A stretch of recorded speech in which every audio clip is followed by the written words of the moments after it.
itong si Mama OG Diaz o si Papa O, kung tawagin natin, Kuya Romel, di ba? Aminadong fan ng Kim Pao. Gusto rin niya na magkatuluyan daw ang dalawa. Yeah. Di ba?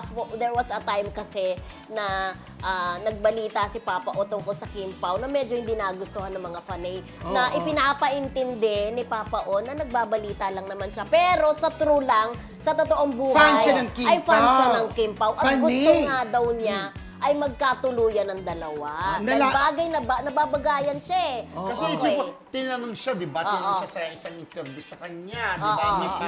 Talaga yung nagtanong, about Kim Chiu at Paolo Abilino tinanong sa kanya. Kasi alam mo mga press-poda nagtanong, na love naman talaga ni Oo. Papa O ang Kim Pao. True. Kaya tuloy-tuloy din yung balita niya sa Kim Pao dati. Oo, di ba? oo. Pero until now, kaya lang siyempre, minsan may nababalitan din naman siya. Na nakakarating Sinesure lang naman sa Oo, kanya. nakakarating lang sa kanya. Sinesure lang naman niya. Pero hindi ibig sabihin na ayaw niya Hindi sa niya Kim Pao. gusto. Love na love niyang Kim Pao. Tagalog, nagkwento siya doon sa interview sa kanya. Talagang all praises siya sa Kim Oo, Pao, di ba? correct. In Oo. fairness Eh, to tayo niya. nga, love na love natin ang Kim Pao, siya pa kaya, di ba? Yes.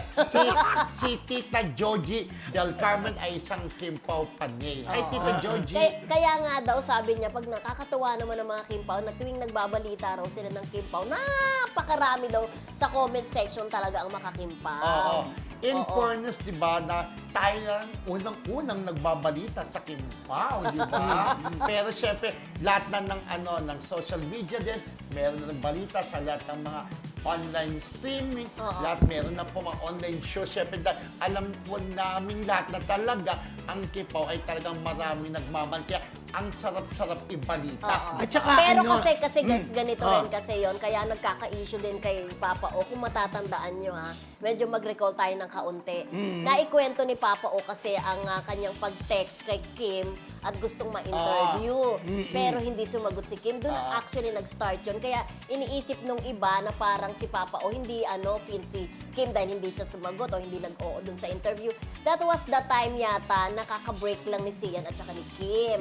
So parang doon nga nag-start. Pero katulad lang din ng sinabi namin, hindi po kontra si Papa O sa Kim Pao. kaya Kim nga Pao yan, fan nga po sinabi siya. niya Kim Pao fan Pero, siya. ang Oo. parang pagkakaroon ko friendship na parang sabi niya, tinetext siya, hindi daw nagre-reply sa kanya. Oo. Pero naiintindihan ko naman si Naiintindihan Kim niya. Chiu. Di ba sabi Oo, naman niya oo, ang gano'n? naiintindihan naman Parang daw niya. syempre, yung dating sa ibang Kim Pao, ay, sinasabi, hindi marunong mag-text. Baka yun iniisip. Pero yun nga po, sa interview sa kanya kay OG Diaz, talagang pinagmamalaki niya ang Kim Pao. At gusto nga niya na sana itong dalawa na ang magkatuluyan, na ang wish din namin tatlo. Dahil alam kagaya namin na natin, mangyayari yeah. yun dahil mag-jowa na sila.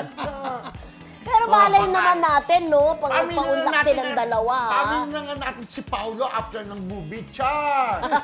Tingnan po natin kung amin kasi sa ngayon baka isipin, alam niyo naman, meron pa rin mga nega-nega, may mga bashers, sasabi, ay umamin kasi para sa promo ng movie, ay hindi naman po ganun. Never natin na nakitaan ang Kim Pao na naggawa ng issue para mapag-usapan sila. Oo, In yeah. fairness Hindi sa na kailangan, kanila. kailangan Oo. gumawa ng issue. Pareho Walang naman na ganun. silang may name. Yeah, Yes! para silang sikat, di ba? Correct.